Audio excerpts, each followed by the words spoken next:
This is an ABP Life podcast. Supreme court के SC आरक्षण में क्रीमी लेयर लागू करने की इजाजत देने के खिलाफ बुधवार को दलित आदिवासी संगठनों ने 14 घंटे का भारत बंद बुलाया है। National confederation of Dalit and Adivasi organisation ने इसे दलित और आदिवासियों के संवैधानिक अधिकारों के खिलाफ बताया है।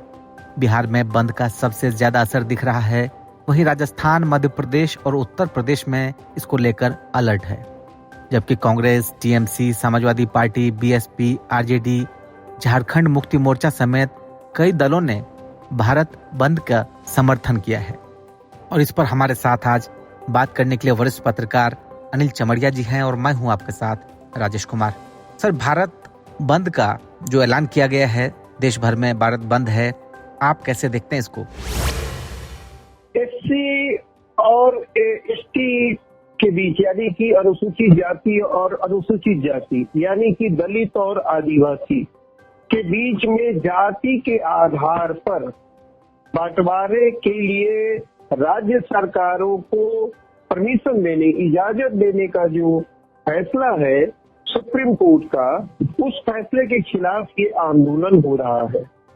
और इस तरह का आंदोलन 2 अप्रैल 2018, 2 अप्रैल 2 अप्रैल 2018 को भी ये हुआ था, जब एससी और एसटी एक्ट को डाइल्यूट करने के आरोप में लोगों ने आंदोलन किया, भारत बंद का आह्वान किया और भारत बंद वो सफल रहा।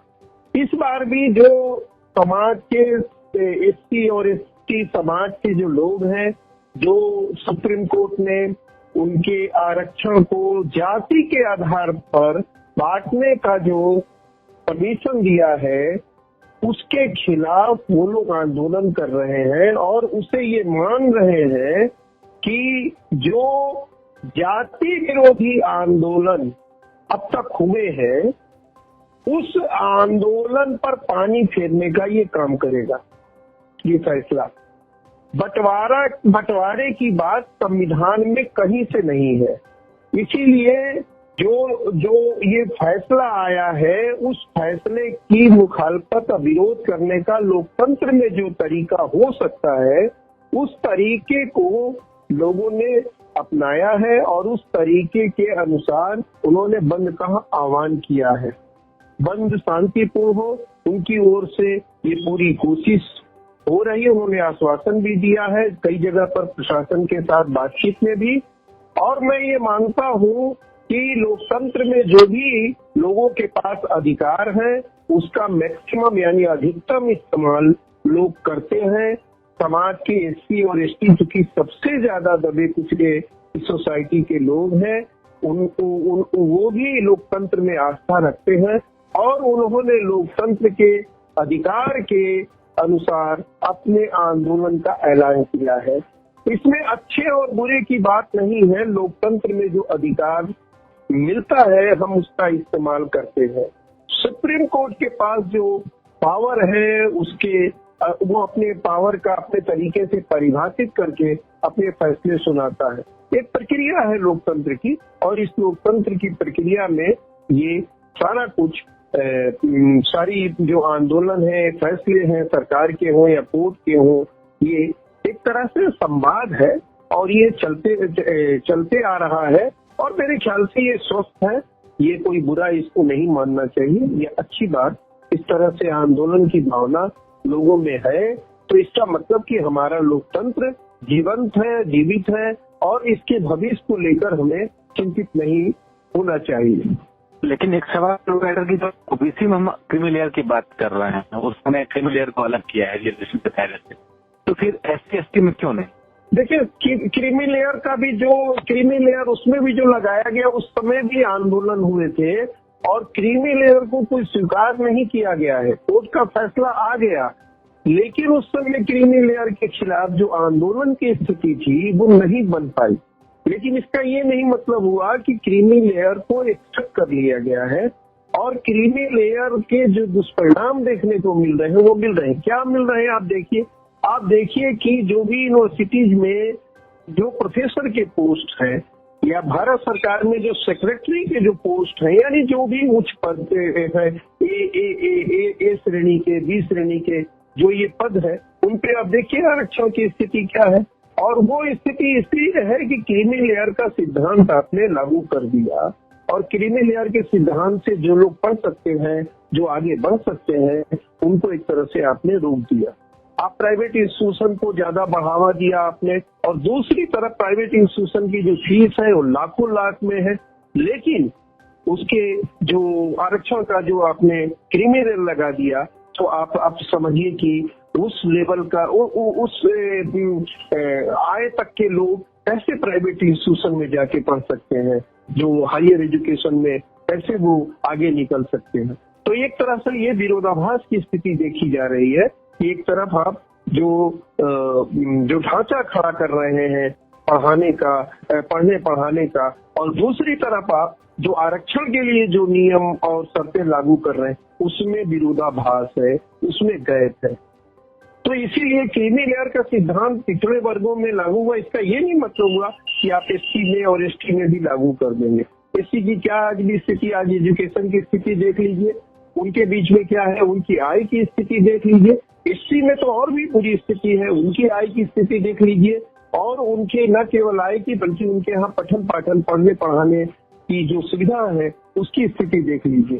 तो इसकी तुलना नहीं की जा सकती है कि वहां पर वो लागू हो गया तो इसीलिए वो लागू किया गया। आपको मालूम होगा कि देखिए मणिपुर में जो समस्या चल रही है वो इसीलिए चल रही है कि आपने एक जाति को आदिवासी सूची में शामिल करने के बारे में उस पर विचार किया और कोर्ट ने फैसला भी सुना दिया एक तरह से। इसीलिए आज देखिए वहां पर क्या स्थिति आ गई है।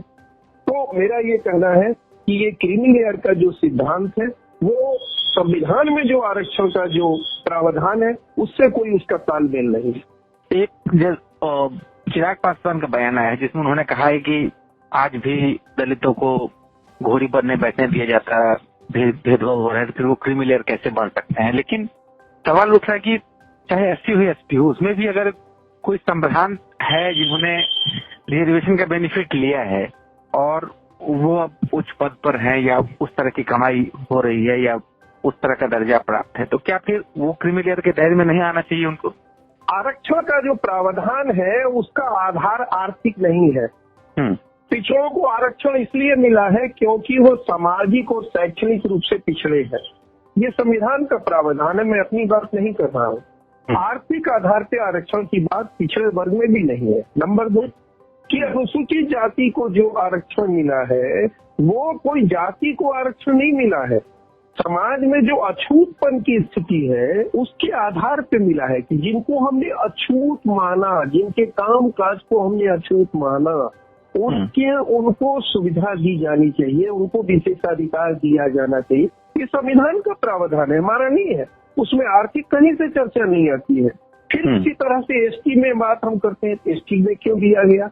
एसटी में कहा गया कि वो समूह जो कि जंगलों में वनों में रहते हैं उस पर आधारित हैं, उनको हम मेन स्ट्रीम में लाने के लिए, मुख्य धारा में लाने के लिए उन्हें हम विशेषाधिकार देंगे, यानी सरकारी सेवाओं में पढ़ने लिखने में उनको आरक्षण की सुविधा देंगे।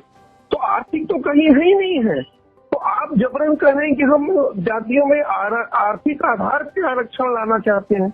तो आरक्षण जब आर्थिक आधार पे लाना चाहते हैं इसका मतलब कि आप संविधान के जो प्रावधान है उसको आप उलट रहे हैं, उसको पलट रहे हैं। और जब एक बार आप पलट देंगे, उलट पुलट कर देंगे, तो जाहिर सी बात है ये एक ट्रेंड बन जाएगा और फिर आप उसके साथ और मनमानापन करेंगे। इसीलिए ये जो कहना है कि वो आगे निकल गए, ये तो आर्थिक कार्यक्रम नहीं है कि वो कोई इकोनॉमिक बेनिफिट उनको मिल रहा है इसीलिए उनको हम नीचे कर दे, ऊपर कर दे। नहीं, संविधान में पहले चेंज कर लीजिए। आप संविधान में कह दीजिए कि नहीं भाई, जो सामाजिक और शैक्षणिक रूप से जो पिछड़ेपन का जो आधार है उसमें हम आर्थिक भी जोड़ेंगे।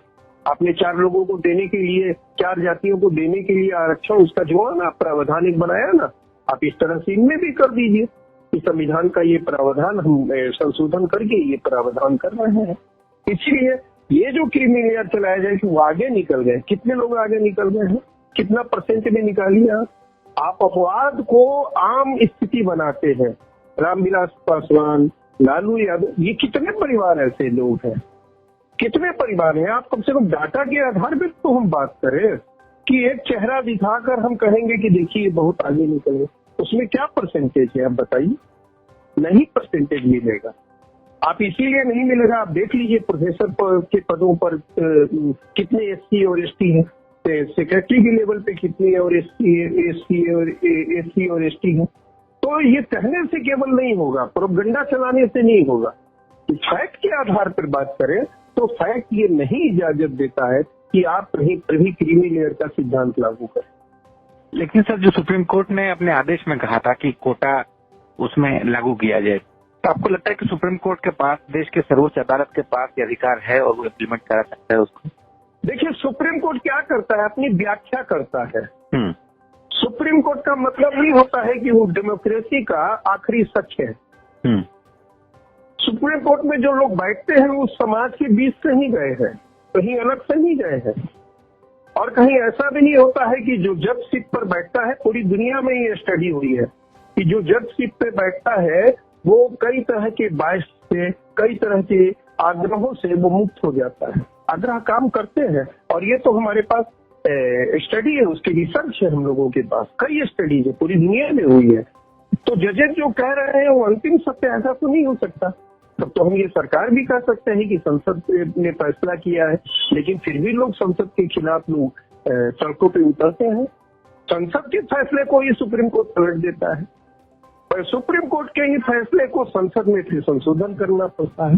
तो आप कैसे कह सकते हैं कि सुप्रीम कोर्ट ने जो कह दिया वही अल्टीमेट है, वही सत्य है, वही को वो आधार बना के हम लोकतंत्र चला सकते हैं? तब तो इसका मतलब कि वो जुडिशरी की डिक्टेटरशिप शुरू हो जाएगी आने वाले दिनों। ऐसा नहीं हो सकता है। सुप्रीम कोर्ट ने अपनी बात कह दी, अब लोगों को अपनी बात कहने का हक है और वो अपनी बात कह रहे हैं। फिर पार्लियामेंट में भी हक है कि पार्लियामेंट भी अपनी बात कहेगा। पिछली बार जब एससी और एसटी एक्ट पर 2018 में आया था फैसला, तो संसद में ही उस फैसले को फिर से संशोधित किया। तो ये प्रक्रिया है। जी, तो आपका कहना है कि लोकतंत्र में प्रोटेस्ट का अधिकार है और ये रहना चाहिए, जीवंत लोकतंत्र का एक तरीके से। जी बिल्कुल, मैं इससे सहमत हूँ। और लोकतंत्र को बनाए रखने के लिए प्रोटेस्ट की जो धारा है उसको बनाए रखने में सबको सहयोग करना चाहिए। ये अगर चेतना मर गई तो डिक्टेटरशिप को हम आमंत्रित करेंगे, ये मेरा फर्म इसमें विश्वास है। लेकिन इसके साथ कई दलों ने भी सपोर्ट किया भारत बंद का, जैसे बहुजन समाज पार्टी है, आरजेडी है। तो आपको लगता है कि इस बहाने कहीं न कहीं सियासत भी हो रही है? नहीं, देखिए, राजनीति को हम बुरा क्यों मानते? सब लोग राजनीति करते हैं। आखिर में राजनीति है क्या? समाज में परिवर्तन के लिए सब लोग लगे रहते हैं अपने अपने तरीके से। तो सियासत भी जो है वो क्या है, अल्टीमेटली तो सियासत से ही सब कुछ तय होता है। अल्टीमेटली तो आप पार्लियामेंट और सरकार से ही सब कुछ तय करते हैं। तो फिर ये सियासत हो रही है इसलिए कि वो जो जिस वर्ग को, जिन लोगों को के बीच वो लोग सक्रिय हैं, उनको ये लगता है कि ये फैसला उचित नहीं है और वो एक तरह से खतरा महसूस कर रहे हैं। इसलिए राजनीतिक पार्टियों को भी बोलना पड़ रहा है, बोल रहे हैं। एनडीए में जो शामिल लोग वो बोल रहे हैं। आप सोचिए, चिराग पासवान तो बोल रहे हैं बहुत जोर, तो बोलेंगे ही, अब बोलना चाहिए। जी, एक आखिर में सवाल सर कि इस तरह का जब प्रोटेस्ट होता है तो उसका क्या कुछ मैसेज होता है और क्या कुछ इम्पैक्ट होता है उसका, क्या सरकार के स्तर पर हो, लोगों के स्तर पर? देखिए, 2018 का तो इम्पैक्ट ये हुआ कि सरकार को अपना फैसला, ये सुप्रीम कोर्ट के फैसले को चेंज करने के लिए संसद में प्रस्ताव लाना पड़ा और वो प्रस्ताव पारित हुआ। और इस फैसले से ये होता है कि ये इस तरह के जो आंदोलन होते हैं वो लोगों में एक अपने अधिकारों के प्रति एक चेतना विकसित करते हैं। इसका सबसे बड़ा मैसेज होता है। और इस भावना को बनाए रखने के लिए कि हमें अपने अधिकारों की रक्षा करने के लिए हमें संगठित होना चाहिए, ये एक बड़ी भावना है। और ये एक इम्पैक्ट पड़ता है उसका, समाज में उसका कोई बुरा इम्पैक्ट नहीं पड़ता है ये, लेकिन मैं जरूर कह सकता हूँ इसका कोई बुरा प्रभाव नहीं पड़ता है, अच्छा ही पड़ता है।